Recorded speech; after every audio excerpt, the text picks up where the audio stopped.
출애굽기 4장 1절로 9절까지 말씀 봉독하겠습니다. 모세가 대답하여 이르되 그러나 그들이 나를 믿지 아니하며 내 말을 듣지 아니하고 이르기를 여호와께서 내게 나타나지 아니하셨다 하리이다. 여호와께서 그에게 이르시되 내 손에 있는 것이 무엇이냐? 그가 이르되 지팡이니이다. 여호와께서 이르시되 그것을 땅에 던지라 하시매 곧 땅에 던지니 그것이 뱀이 된지라. 모세가 뱀 앞에서 피하매 여호와께서 모세에게 이르시되 내 손을 내밀어 그 꼬리를 잡으라. 그가 손을 내밀어 그것을 잡으니 그의 손에서 지팡이가 된지라. 이는 그들에게 그들의 조상의 하나님 곧 아브라함의 하나님, 이삭의 하나님, 야곱의 하나님 여호와가 내게 나타난 줄을 믿게 하려 함이라 하시고, 여호와께서 또 그에게 이르시되 내 손을 품에 넣으라 하시매 그가 손을 품에 넣었다가 내어보니 그의 손에 나병이 생겨 눈같이 된지라. 이르시되 내 손을 다시 품에 넣으라 하시매 그가 다시 손을 품에 넣었다가 내어보니 그의 손이 본래의 살로 되돌아왔더라. 여호와께서 이르시되 만일 그들이 너를 믿지 아니하며 그 처음 표적의 표징을 받지 아니하여도 나중 표적의 표징은 믿으리라. 그들이 이 두 이적을 믿지 아니하며 내 말을 듣지 아니하거든 너는 나일 강물을 조금 떠다가 땅에 부으라. 내가 떠온 나일 강물이 땅에서 피가 되리라. 아멘. 네, 오늘 출애굽기 4장 1절로 9절 말씀의 제목은 여호와께서 내게 나타나시지 라고 하는 말씀의 제목입니다. 하나님이 처음으로 모세에게 나타나셔서 찾아오신 상황에 대해서 먼저 설명을 드리고 오늘 본문으로 들어가야 좀 이해가 쉬우실 듯 하고요. 모세가 하나님을 처음 만나게 된 때는 야곱이 애굽에 들어가고 나서 무려 430년 정도 지나는 상황입니다.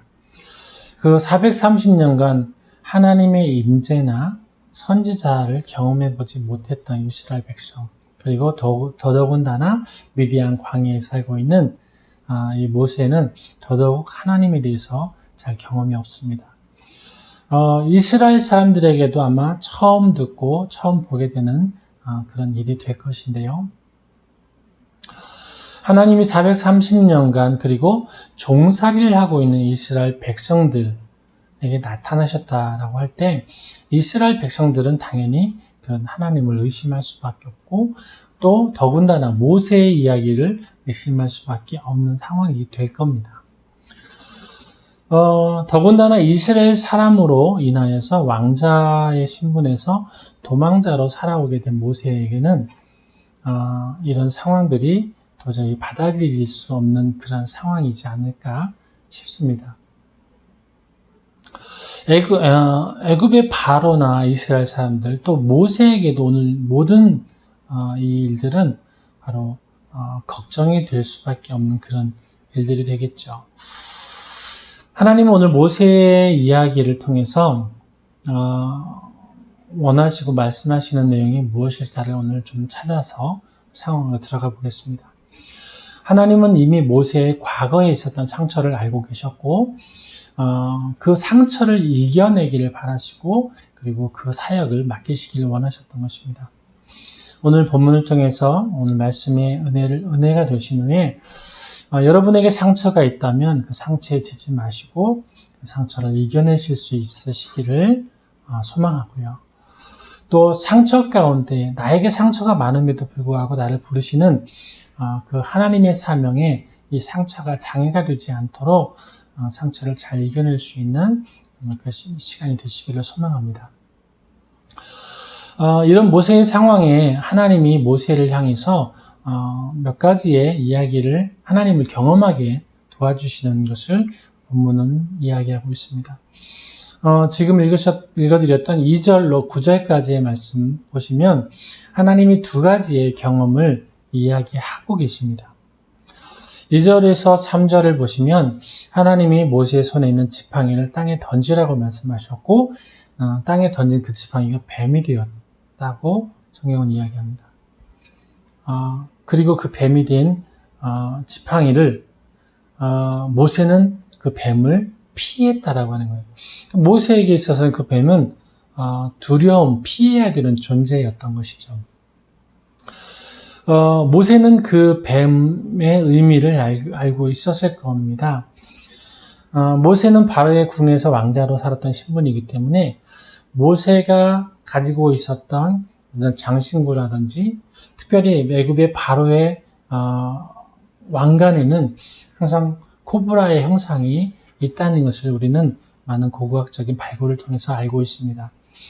이 뱀은 바로 바로를 상징하는 상징적인 그 짐승입니다.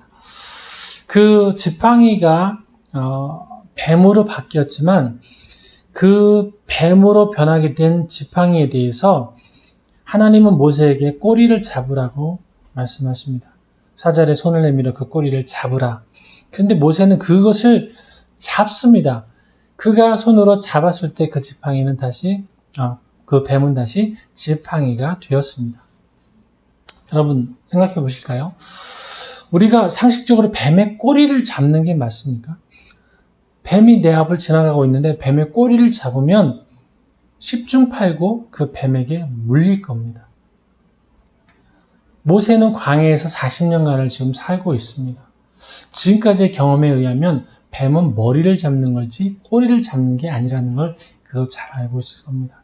근데 하나님은 꼬리를 잡으라고 말씀하셨고 그 명령대로 순종할 때 그 지팡이는 그 뱀은 다시 무는 뱀의 머리를 의해서 모세가 물리지 않고 다시 지팡이로 돌아갔다라고 하는 것이죠.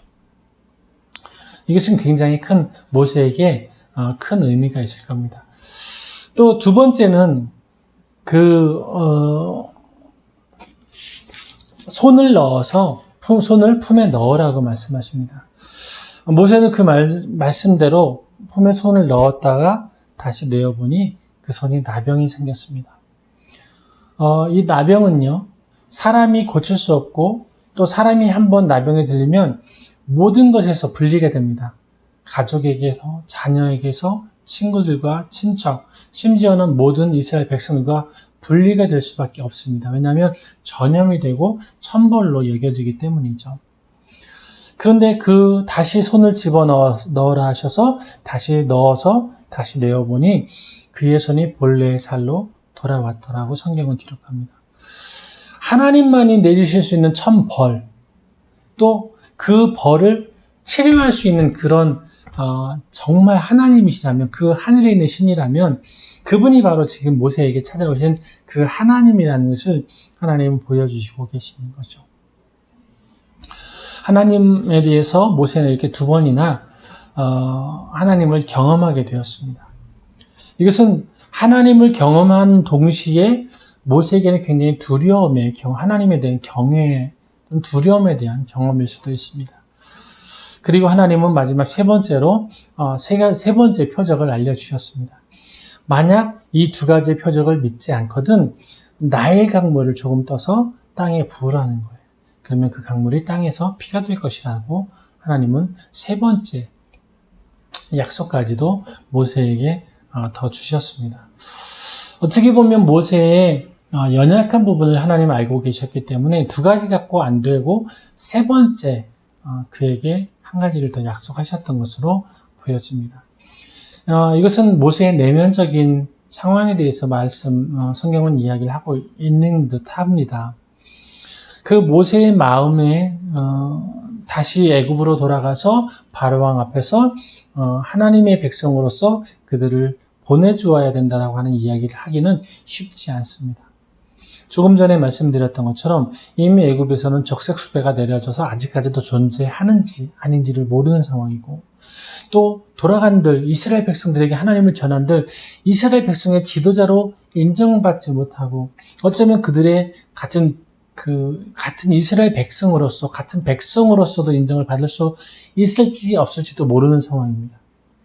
또 심지어는 모세는 이미 40년간 광야에서 자기 가족들과 본인이 기르는 가축들 외에는 그렇게 큰 말을 해볼 그런 상황들이 별로 없어서 그는 스스로가 나는 입이 둔한 자니다라고 이야기를 하고 있습니다. 어느 면을 보더라도 모세가 특별해서 즐겨 가야 될 만한 그런 상황은 존재하지 않습니다. 그럼에도 불구하고 모세는 하나님의 말씀대로 애굽으로 돌아가기로 결정을 하고 장인 이드로에게 말을 하고 아내 시보라와 두 아이를 데리고 애굽을 향하는 길을 떠납니다. 하나님께서 그 모세를 향한 순종한 모세를 향해서 하나님이 준비하신 몇 가지의 선물이 있었는데요. 그것은 바로 다름 아닌 그가 처한 상황이 변하게 되었다라고 하는 거예요. 무슨 우리에게 아무것도 할 수 없는 상황일지라도 그럼에도 불구하고 하나님이 원하시는 그 믿음의 삶을 선택해서 가기 시작할 때 그때 하나님은 그 모든 상황을 변화시키신다는 겁니다. 첫 번째로 장인 이드로가 모세가 다시 고국으로 돌아가는 형제들이 궁금해서 돌아가는 것을 허락하면서 환송해 준다라고 하는 거예요.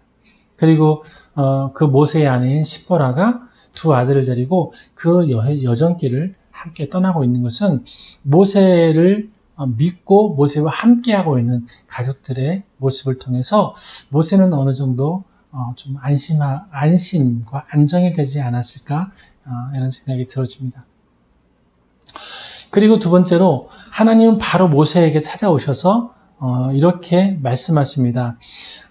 모세야, 너의 목숨을 노리던 자가 다 죽었다. 이렇게 하나님께서 미리 말씀해 주셔서 애굽으로 돌아가는 그 길이 이미 하나님께서 그 상황을 다 만들어 놓으셨고 모세가 걱정하는 그런 상황 속에 있지 않게 되었다라는 것을 하나님 말씀하시고 상황을 알려주시는 거죠. 그리고 세 번째로 모세가 걱정했던 것처럼 말을 잘할 수 없었던 둔했던 부분에 대해서 그 형 아론을 통해서 그 모든 문제를 해결합니다. 모세는 그런 경험이 없지만 아론은 이스라엘 백성들과 똑같이 지금 종살이를 하면서 많은 노예 생활을 같이 하고 있는 이스라엘 백성의 친구, 같은 동족, 그리고 항상 공동체 안에서 말을 많이 하는 그런 사람으로서 현재 자라나 있습니다. 모세가 말을 할 때 그 말이 그들에게 어떻게 들릴지, 어떤 마음을 달래주며 어떤 걸 조심하고 어떻게 주의하면서 그들에게 전달해야 될지를 모세는 사실 잘 모르는 상황이지만 그의 형 아론을 통해서 그 모든 것이 오해 없이 받아들일 수 있을 만큼 잘 전달되게 되었다는 것입니다. 그래서 그 결과는 어떻게 이루어지는가 하면 4절 마지막 절을 보시면 그 결과를 이렇게 설명하고 있습니다. 아론이 여호와께서 모세에게 이르신 모든 말씀을 전하고 백성 앞에서 이적을 행하니 백성이 믿으며 여호와께서 이스라엘 자손을 찾으시고 그들의 고난을 살피셨다 함을 듣고 머리 숙여 경배하였더라. 하나님이 모세에게 찾아오셨던 상황은 도저히 사명을 받아들일 수 없는 상황이었습니다. 그런데 모세는 그럼에도 불구하고 하나님의 말씀을 믿고 먼저 떠나는 행동을 시작을 하자 그의 모든 부정적인 상황들이 완전히 바뀌어서 그가 사역을 할 때 모든 것을 내려놓고 사역에 전념할 수 있는 그런 상황으로 하나님 만들어 주셨다는 것을 우리는 오늘 본문 성경을 통해서 우리는 경험을 하게 되었습니다. 어떤 사람에게는 위험일 수 있고 또 어떤 사람에게는 기회일 수 있습니다. 이것은 옛날 우리 고전에 그런 설명이 있어서 쉽게 이해할 수 있는데요. 비가 올 때는 남학신을 만드는 아들이 기뻐지고 또 비가 오지 않을 때는 집신을 만들어 팔고 있는 그 아들이 기뻐진다는 겁니다. 부정적인 면을 보면 어떤 상황이든 항상 어렵고 힘들지만 긍정적인 면을 보면 어떤 상황이든지 준비되어진 그 상황이 된다면 그것은 기쁜 사역이 될 수밖에 없지 않을까 이런 생각을 해봅니다. 오늘 더욱더 태풍이 오고 또 비가 많이 거센 비바람이 몰아쳐도 어려운 상황일 수 있지만 그럼에도 우리가 그 중심을 하나님께 두고 이겨낼 수 있다면 우리가 처해 있는 모든 상황은 위험이 아니라 오히려 기회로 우리에게 다가오지 않을까 하는 기대를 걸어봅니다. 오늘도 힘들고 어려운 때일수록 이렇게 하나님을 의지하시고 이겨내실 수 있는 복된 하루 되시기를 주님의 이름으로 축복합니다. 할렐루야.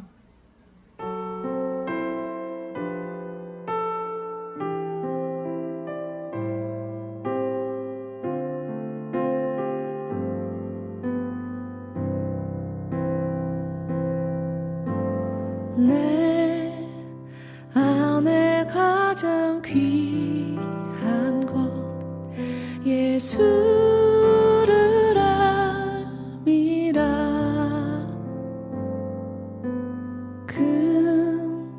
금보다 더 귀한 것 예수를 알미라. 세상 지식보다 귀한 것 예수를 알미라.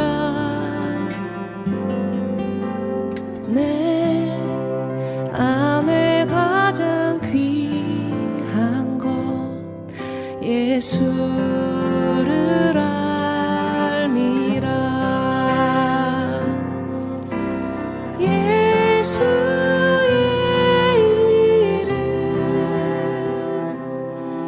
존귀한 그 이름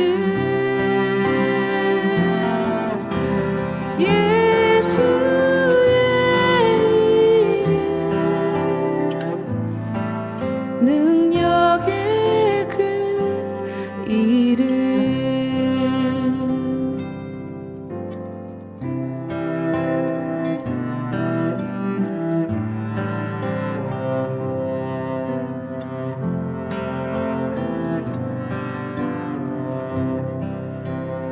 세상